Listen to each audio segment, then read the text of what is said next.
The Super Bowl halftime show is a major American tradition, and given the blockbuster audiences each year, it's one rife with opportunities for performers to make their names legendary or to make a mess of their moment on stage. And because of the unpredictability of live television, there's a lot that can go wrong, transforming the annual sports showdown into a cultural clash that's remembered for decades. For those who watch the Super Bowl halftime shows, we all know those shocking and controversial moments, and if you haven't, we have a list for you. Hi, welcome to YouWannaWatch, and in this video, we're going to talk about the 15 most controversial Super Bowl halftime performances of all time. Starting off our list at number 15, we have Prince's broad performance in 2007. There are three significant Prince performances that anyone should see. The first was when Prince debuted Purple Rain, which is the exact version heard on the album. The second would be his Coachella 2008 cover of Radiohead's Creep, which he famously blocked on YouTube for years despite Radiohead's request. The third would, of course, be Prince's halftime performance at Super Bowl 41 in 2007. In a virtuoso solo show, Prince put on the spectacle of a lifetime. The controversial aspect of his playing, however, was his use of an unusually shaped guitar, which drew comparisons to phallic imagery. During his performance of Purple Rain, he projected his silhouette onto a large, blank, flowing sheet, creating an outsized shadow that appeared potentially too risque for television. Number 14. The Who was aggressively mediocre in 2010. Though some of The Who's most ardent fans thought the band performed well during their 12-minute time slot in 2010, most agreed that the band was a colossal letdown. As the classic rock band belted out well-known hits made popular by the CSI television series, it became clear that The Who had passed their prime and were completely unprepared for the magnitude of the stage they were performing on. It was later reported that the band's biggest hits were completely butchered by lead singer Roger Daltrey's ill-preserved vocal cords. An obviously pre-recorded crowd audio cue sang along to the tunes as they played in 90-second segments to ensure that they had enough time to cover everyone's favorite classic anthem. Number 13. The Rolling Stones in 2006. During the Super Bowl XL in 2006 at Ford Field in Detroit, Michigan, the Rolling Stones performed three of their classic hits. Their selection as halftime performers was controversial from the start, with fans debating whether their music was well suited to Detroit's musical history. Nonetheless, the iconic British band received widespread acclaim, despite the sound fading in and out at various points in Start Me Up and Rough Justice. According to reports at the time, the lyrics were censored because network censors deemed some of the words to be too sexually explicit. Number 12. New Kids on the Block in 1991. Despite being one of the biggest pop groups of the time, the New Kids on the Block performed so poorly at the 1991 Super Bowl that ABC chose to air news coverage of the Gulf War during the halftime show. Fans and curious onlookers couldn't see the mediocre concert until the Super Bowl game was over. Instead of keeping the crowd pumped and yelling during the game's intermission, the boy band chose to play a series of slow songs followed by a rendition of It's a Small World.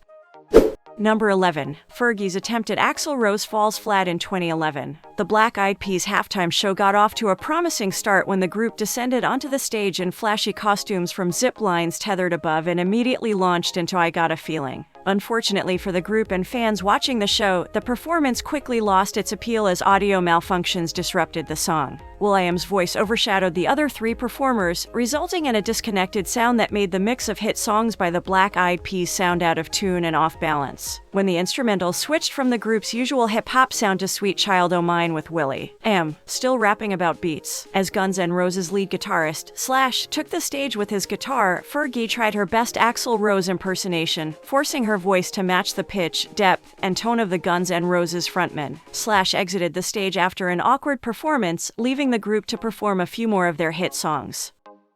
Number 10. Elvis Presley impersonator in 1989. The performers in the first few decades of halftime shows were marching bands or Disney floats. That all changed in 1989, when the NFL went for a 1950s-themed extravaganza featuring the talents of one Elvis Presley, an Elvis Presley impersonator/magician who bizarrely attempted to perform the world's largest card trick mixed with a song in one of the most bizarre acts of all time. Another blunder of the year, millions of pairs of 3D glasses were distributed to viewers, but the technology was not ready for prime time.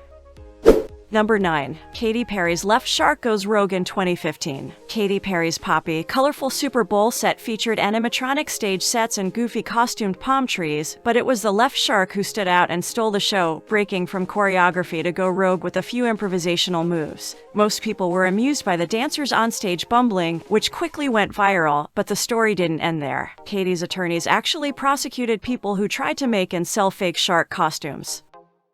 Number 8. An ice show misses the mark in 1992. Olympic champion skaters Brian Boitano and Dorothy Hamill were brought onto the ice for the 1992 event, a decision that proved to be a mismatch between the football audience and ice skating fans. The winter-themed showcase Winter Magic featured a series of old-school dances leading up to the spotlights on Brian and Dorothy. Both skaters were placed on separate, tiny synthetic ice rinks, giving them little room to move. Fortunately, Gloria Estefan ended the show on a high note.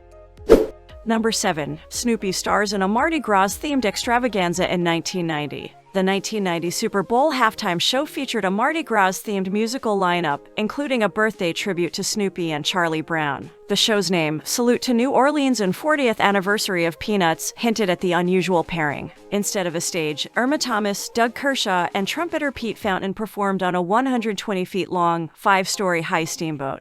The massive prop was so large that crew members had to remove one of the goalposts to fit the boat on the field, then quickly replace it before the third quarter began. Snoopy danced on the boat as Fountain played When the Saints Go Marching In, which was followed by Happy Birthday, Charlie Brown. To make matters worse, the lackluster, strange performance occurred in the midst of a game that was one of the most lopsided victories in Super Bowl history. Before the halftime show, the crowd had become disengaged as the 49ers won the championship 55-10 over the Denver Broncos. Instead of entertaining viewers, the show was a complete letdown.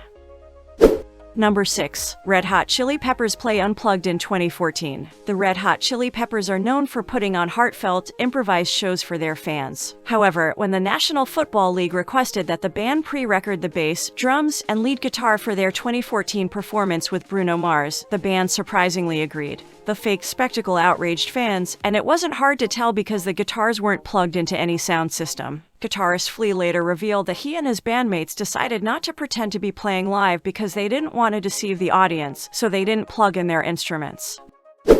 Number 5. Disney Millennium performance in 2000. Since Disney owns ABC, which broadcasted the Super Bowl, they used the halftime show to advertise their Disney Millennium performance costume and dance show. Although it invoked cultish-sounding phrases like the Gate of Time and the Great Millennium Walk, no one really wanted it. The musical performers were also consumed by the show. No one could sing along as Phil Collins, Christina Aguilera, Enrique Iglesias, and Toni Braxton all performed original songs.